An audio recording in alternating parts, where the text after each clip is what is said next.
BTC Councilनि खुंथाय गोहोआ थारैनो गोमालांनाया सोराङाव फैदों।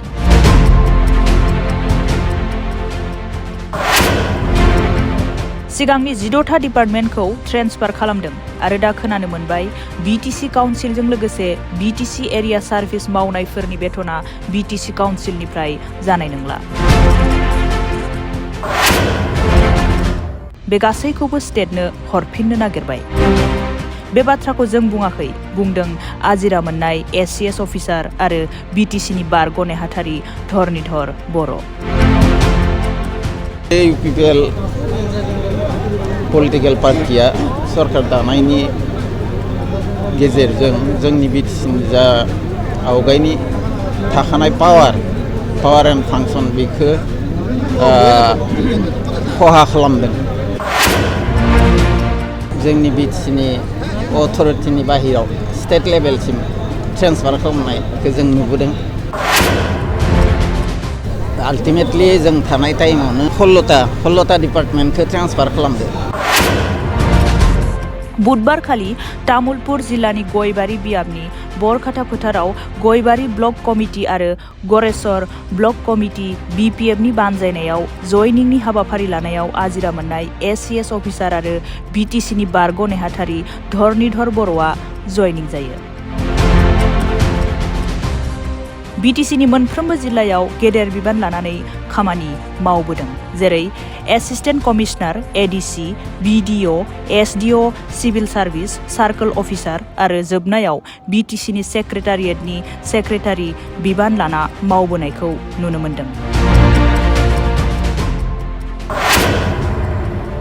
रोखा खोथाया बेनोदि बियो गुबुन साधारन रायजोनि राव नङा, सासे एडमिनिस्ट्रेशन सिस्टेमखौ मोनथिनानै फैनाय सासे बर' SCS अफिसार। BTCखौ गोहोखौ बासायनो बिथाङा BPFआव हाबदों होननानै फोरमायदों। पलिटिकेल पार्टिया सरकार दानायनि गेजेरजों जोंनि BTCनि जा आवगायनि थाखानाय पावार एन्ड फांसन बेखौ खहा खालामदों। बे जोंनि BTCनि अथरिटिनि बाहेराव स्टेट लेभेलसिम ट्रेन्सफार खालामनायखौ जों नुबोदों।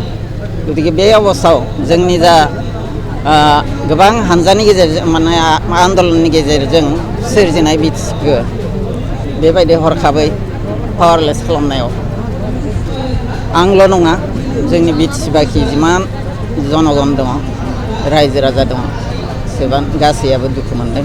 गतिके बे फारसे जों दा बे अबस्थायाव BTCखौ बोरै आवगायनि जा परिस्थिति, आवगायनि जा स्टेटास बेखौ फिन लाबोफिननो हायो, बेनि थाखाय जों नाजानाया मोजां आरो बेखौनो साननानै रायजोनि गेजेराव हाबना बे बाथ्राखौ फोरमायथिनायनि गेजेरजों रायजोखौ खौसेथि खालामनो नाजानायनि थांखि लानानै BPF पार्टिया दिनै आनुষ্ঠাनिक भाबे जगदान खालामदों।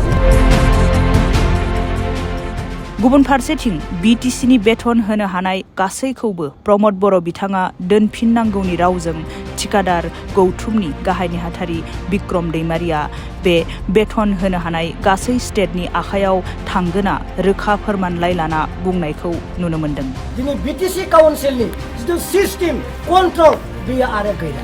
बियो खुगाजों बुंनाय नङा, दिनै आंनियाव लेखा दं होनना बुंदों। सिगाङाव BTC काउन्सिला गावनो दरमा होयोमोन, गावनि कन्ट्रलाव गावनि सिस्टेमाव गावनो दैदेनोमोन। नाथाय दिनै सासे न'खरा गावनि दाहोनानो जुदि दरमा होनो मोनाब्ला, सासे न'खरा गावनि दाहोनाखौ जुदि सालायनो हायाबा, जाहोनांगौ जाहोनाङा न'खरासो माबागोन, कन्ट्रल खालामगोन, दायित्वखौ लागोन। खिन्थु दिनै बे दरमा होनायनि सिस्टेमाबो BTC काउन्सिलाव आरो थानाय नङा। लेखाया बेनो।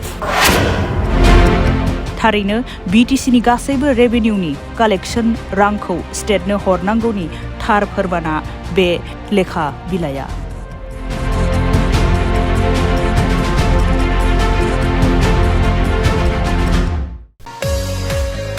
क'क्राझार सहरनि रायजो राजाफोरनि थाखाय गोजोनथाव खौरां। बिटिआरनि गाहाय राजथावनि क'क्राझार सहरनि जेडि रडजों नांजाबनाय सुदेमपुरि गांजेमा बाजाराव थानाय आइ आफा मेड लाइफ बिएम हस्पिटालाव रोंगौथि गोनां डक्टर आरो नार्स स्टाफफोरनि गेजेरजों गथ'साफोरनि बेरामजों लोगोसे जायखिजाया बेरामिफोरनि थाखाय होगासिनो दं मोजां फाहामथाय। बे हस्पिटालाव नोंथांमोनहा गोबां फाहामथाय खाबुफोर मोननो हागोन। 24/7 emergency service, laboratory, pharmacy, paediatrics, medicine, gynaecology, dental, urology, dental x-ray, play area, x-ray, sonography, OT, ICU, NICU, PICU नि खाबुफोरखौ मोननो हागोन। आइ आफा मेड लाइफ बिएम हस्पिटाला 24 घन्टा जेब्लाबो खुलायै थागोन आरो लांलाय लाबोलायनि एम्बुलेन्सआबो मोजाङै सार्भिस थागोन। आबुङै खौरां लाहरनो थाखाय 9101 655 430 8822 688 026 जानबुं नम्बराव खौरां लाहरनो हागोन।